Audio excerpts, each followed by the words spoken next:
The police cruiser rolled to a stop, and both officers froze, staring up at the two giant googly eyes wobbling on the front of my house like it was waking up. The HOA president was on my lawn, screaming that my building was stalking, her neighbors were whispering, and the rookie cop looked one laugh away from collapsing. The older officer stepped out, pointed at the eyes, then at me. "Sir, please tell me you didn't do this because of your cat." I should have lied. But the truth, this whole nightmare started the moment she demanded I fix something impossible. The first time Lana Briggs, president of the Cedar Ridge HOA, came after me, she didn't text, call, or leave a friendly notice.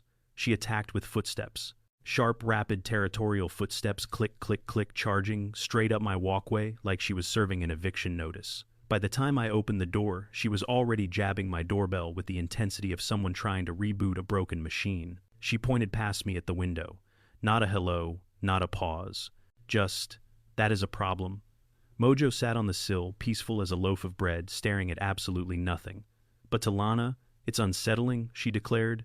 "Your cat is watching my guests. It needs to stop." That was her whole personality boiled into one: demand the neighborhood exists for her comfort. I tried staying calm, even though confrontation drains me faster than my entire workload combined. "Lana, he's literally just sitting there. He's a cat." She stepped closer, lowering her voice into her official HOA tone. "You will handle it. If you don't, the board will. No conversation, no reasoning." It was a command. Then Lana pivoted, stormed off my porch, and power walked back toward her perfectly trimmed kingdom, already typing furiously, probably drafting the first of many complaints. Mojo blinked slowly at me, innocent. I didn't know it yet, but Lana Briggs had just fired the opening shot of a very stupid war. The next morning, the first friendly reminder showed up in my mailbox, a beige slip from the Cedar Ridge HOA, stamped with Lana Briggs's signature. "Residents have expressed discomfort due to persistent visual attention originating from your property."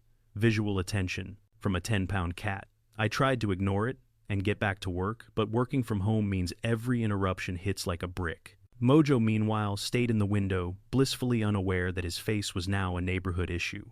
That afternoon, my phone buzzed with a text from an unknown number. It was a photo taken from the street, Mojo pressing his face against my sheer curtain, his features stretched and distorted like a furry horror portrait. Under it, just two words: "Not acceptable." I dropped the curtain and stared at Mojo.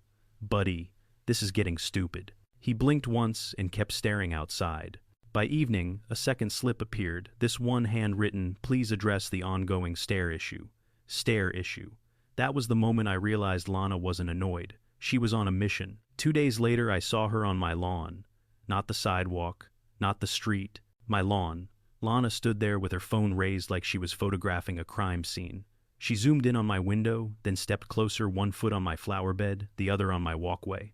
I opened the door. "Lana, what are you doing?" She didn't even flinch, documenting the ongoing violation. "You're on my property. As HOA president, I'm authorized to collect evidence." She tapped her phone case like it was a badge. My social battery drops fast with normal conversations.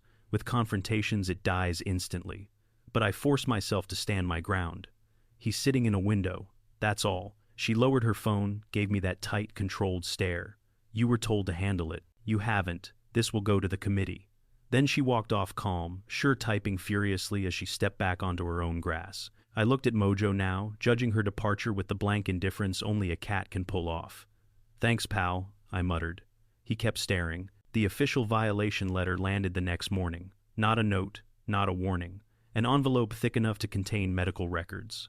Inside, ongoing nuisance, aggressive visual presence by household pet, daily penalty, $40. Effective immediately. I did the math. $40 a day was over $1,000 a month. I barely cleared enough freelancing to pay my mortgage and bills. One unexpected hit, and everything wobbled. Mojo yawned in a sunbeam. Wonderful. My financial doom was napping. I sat on the couch rereading the letter. Failure to comply may result in escalating penalties and potential lien procedures. A lien over a cat. I tried fixing the problem. I moved Mojo to the couch. He walked right back. I lifted him off the sill again. He returned faster. Finally, I closed the curtain. 5 minutes later, my phone buzzed. Another picture, Mojo's face smashed into the sheer fabric eyes, distorted into a nightmare swirl. Under it, "This is hostile." I ripped the curtain open. Mojo settled back into his normal stare. My stomach dropped. This wasn't a misunderstanding. It was a trap built from paperwork and fines, and I was already sinking. By the end of the week, things escalated again. A Cedar Ridge HOA SUV, white with their green leaf logo, began creeping past my house every afternoon, pausing just long enough for someone inside to snap a picture. Mojo oblivious stared right back. Emails followed. Failure to address the nuisance may trigger legal remedies. Further escalation is under review. Your non-compliance compromises community visual harmony. Visual harmony. My house wasn't a shrine. It was a 90 seconds beige colonial with an opinionated cat. The pressure built into sleepless nights. I scrolled through my phone at 3 a.m., reading HOA, bylaws, neighbor forums, anything. I didn't want to fight. I just didn't want to be crushed by paperwork written by people who alphabetize their spice racks. A stupid ad popped up, craft supplies, a paper plate glitter, 2 googly eyes. I kept scrolling, but the idea stuck. Googly eyes, staring. My brain, already cracked from lack of sleep, began replaying Lana's words. Handle the staring. Fix it, not stop it, just handle it. A spark hit. What if I redirected the stare, not from Mojo, from something much bigger? At 4:12 a.m., the insane idea became a plan. I sat straight up in bed and whispered, "Oh my God, the house." My 2 second-floor windows were shaped almost perfectly for eyes. Roundish frames, symmetrical placement, a face waiting to happen. I opened my laptop and searched giant googly eyes, parade float eyes, oversized, novelty prop eyes, nothing big enough. I dug deeper. Finally, jackpot. A specialty supplier in Wisconsin selling 3-foot-wide weatherproof jiggle-action eyeballs meant for parade floats and novelty cars. UV-resistant, bolt mount, wobble guaranteed. They were glorious. They were ridiculous. They were perfect. I ordered a pair with expedited shipping. There was just one problem. I'm a designer, not a guy who climbs 20 feet with a power drill. I needed a professional, someone who hated HOAs just enough to help. Which is how the next morning I ended up calling Rick Santos from Santos Siding and Glass. 2 custom window accents, he repeated. On the 2nd floor, that's right. Nothing structural, nope, decorative only. A long pause. Then HOA trouble, I admitted.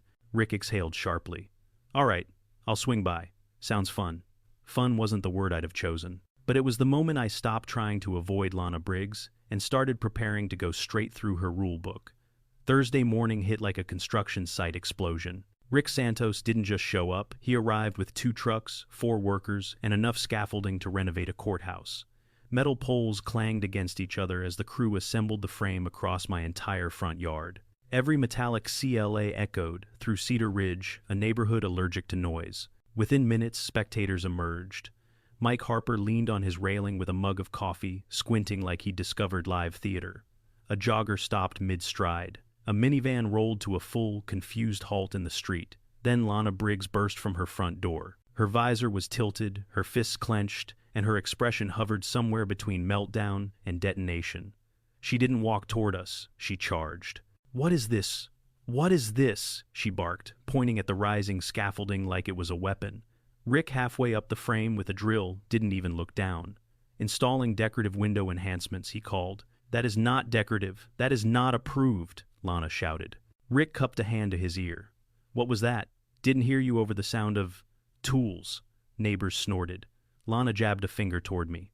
"You are violating multiple sections, dozens of the community code." "I'm complying," I said calmly. "Just redirecting the staring problem." She sputtered out of words, resorting to wild hand motions.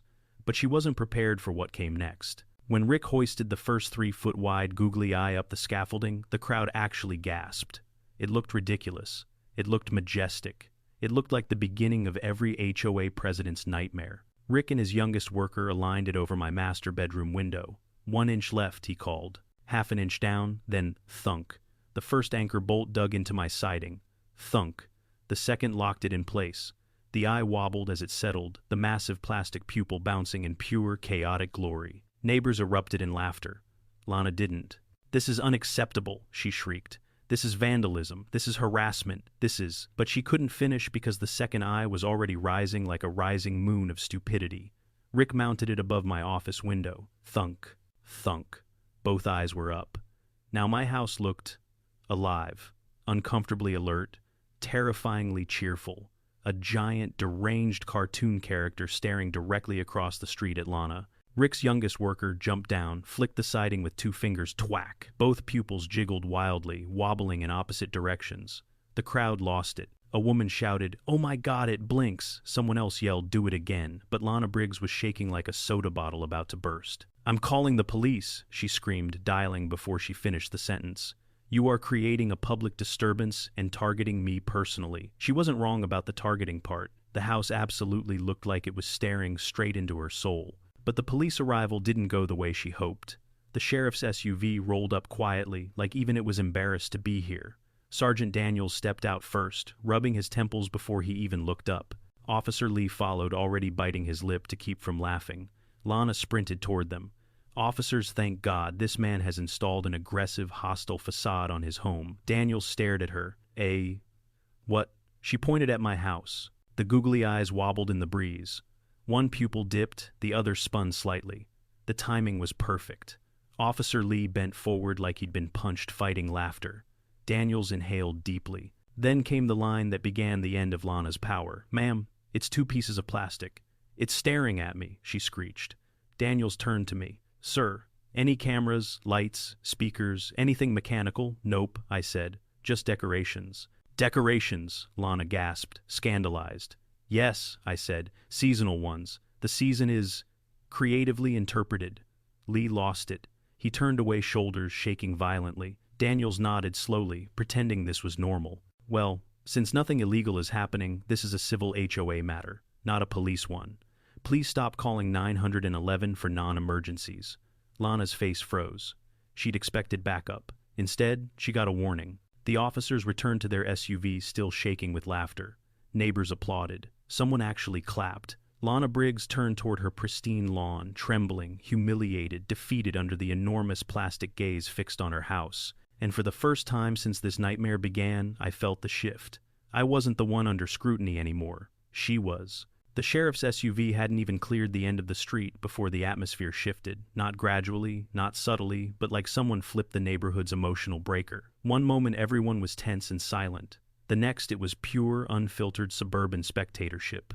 A car slowed in front of my house, the driver leaning halfway out the window to record a video. A couple walking their dog stopped on the sidewalk, pointing and whispering between bursts of laughter.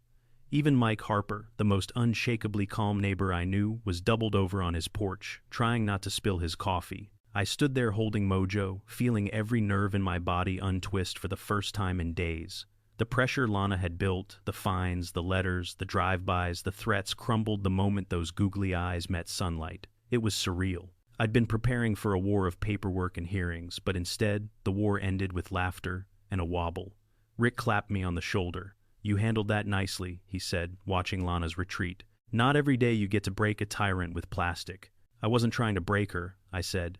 "I just wanted my cat to be allowed to stare." Mojo punctuated that sentence by yawning directly into my chin. Rick grinned. "Well, buddy, mission accomplished." He signaled his crew to start packing. They moved slowly on purpose, letting the neighborhood soak in the new landmark. Each time a truck rumbled past, the eyes jiggled violently, and a fresh ripple of laughter rolled from the spectators. Even people I'd never seen before gathered around the end of my driveway. A teenager walked up, handed me a tiny bag decorated with hand-drawn eyebrows. Inside were dozens of small, stick-on googly eyes. "For your cat," she said proudly, "in case he wants accessories." Mojo blinked at her, solemnly accepting the offering. I wasn't sure if we'd won the war, but for the first time, I felt like the neighborhood wasn't siding with Lana anymore. They were on my lawn, smiling, not with pity, but with camaraderie, and Lana knew it. She hovered at the edge of her driveway visor, slightly crooked arms folded, watching the crowd that used to hang on her every rule. But no one crossed to her side. No one defended her. No one even looked her way. All the eyes, plastic and human, were on me now, and she hated it. I didn't have to wait long. While the crowd lingered, while Rick loaded the last scaffolding panel onto the truck, while Mojo sniffed a bag of donated treats, I saw movement across the street. Lana marched to her mailbox with the rigid posture of someone prepping for battle. She opened it, rifled through papers, slammed it shut, and stomped back toward her door. I didn't think anything of it until a few minutes later, when a uniformed HOA volunteer trudged up my walkway holding a beige envelope like it was radioactive. He didn't make eye contact. He didn't speak. He just extended the envelope and walked away like he feared being associated with any of this. Inside final enforcement notice penalty, $4,500, mandatory removal, within 24 hours, threat of further action. The language was harsher, the tone more desperate, the formatting more aggressive than any previous letter. This wasn't confidence, it was panic. Rick glanced at the notice, whistled low. $4.5 grand, she's losing it. Can she do that, I asked. She can type it, he said. Doesn't mean it'll stand. Rick reached into his truck, pulled out a crisp document with his company letterhead already printed on top. Read this. It was beautiful. A masterpiece of malicious compliance. The googly eyes, according to Santos Siding and Glass, were not structural changes, not facade modifications, not unapproved architecture. They were large-format, non-denominational seasonal decorations. And under Cedar Ridge Estates bylaws, Section 14, 7 residents were permitted to display seasonal decor for up to 60 days without prior approval. Every line was airtight. Every phrase pinned the HOA with their own rules. Every paragraph forced the board into checkmate. At the bottom was a revised invoice labeled, "Installation of temporary seasonal decorative units compliant with HOA guidelines." I could have hugged him. "You drop that in the HOA box," Rick said, "and she can't touch you for 60 days. And after 60 days, take them down for a few hours, put them up as summer decorations, or fall, or Flag Day. Doesn't matter. She wrote the rule book, we're just reading it." He sealed the envelope and handed it to me. Mojo purred as if he approved. I walked it to the metal HOA drop box at the end of the cul-de-sac, slid it in, and listened to the soft clink as it landed inside. Game over. The crowd thinned, the trucks departed, and the street slowly exhaled back into its quiet suburban rhythm. But something fundamental had changed, like the air itself felt lighter. People still drifted by walking dogs or pushing strollers, but now they paused, chuckled, snapped a quick photo, then waved to me as if I'd just done the community a public service. I wasn't the weirdo with the staring cat anymore. Somehow, improbably, I'd become the guy who made the neighborhood more interesting. Mojo finally wiggled out of my arms and plopped onto the porch railing, staring at the world with renewed authority, fully aware, I think, that he'd won something. I sat beside him, listening to the faint plastic wobble of the giant eyes above us. Every gust of wind made them shake, and every shake reminded me of the moment the power dynamics flipped. Across the street, Lana stepped out to check her mailbox again, as if hoping the laws of the universe had rewritten themselves in her favor. They hadn't. She froze when she saw me sitting there. The eyes wobbled gently overhead. For a brief moment, her expression softened, not with understanding, but with the dawning realization that she no longer controlled the narrative. Not the rules, not the attention, not the street. She turned away stiff and silent and retreated into her perfectly trimmed fortress. Mojo meowed once, a sound halfway between boredom and victory. I scratched his head. "You know," I said quietly, "we handled this pretty well." He blinked, unimpressed with my emotional arc. I leaned back, watching the googly eyes jiggle above us, catching sunlight and throwing it across the yard like ridiculous little beacons of freedom. For the first time since this all began, my house felt like mine again, defiant, expressive, unapologetically stupid in the best possible way. And somewhere deep in my chest, I felt the satisfying certainty that the war was not only over, it was won. If Lana wanted less staring in this neighborhood, she probably shouldn't have picked a house that knows exactly how to look back.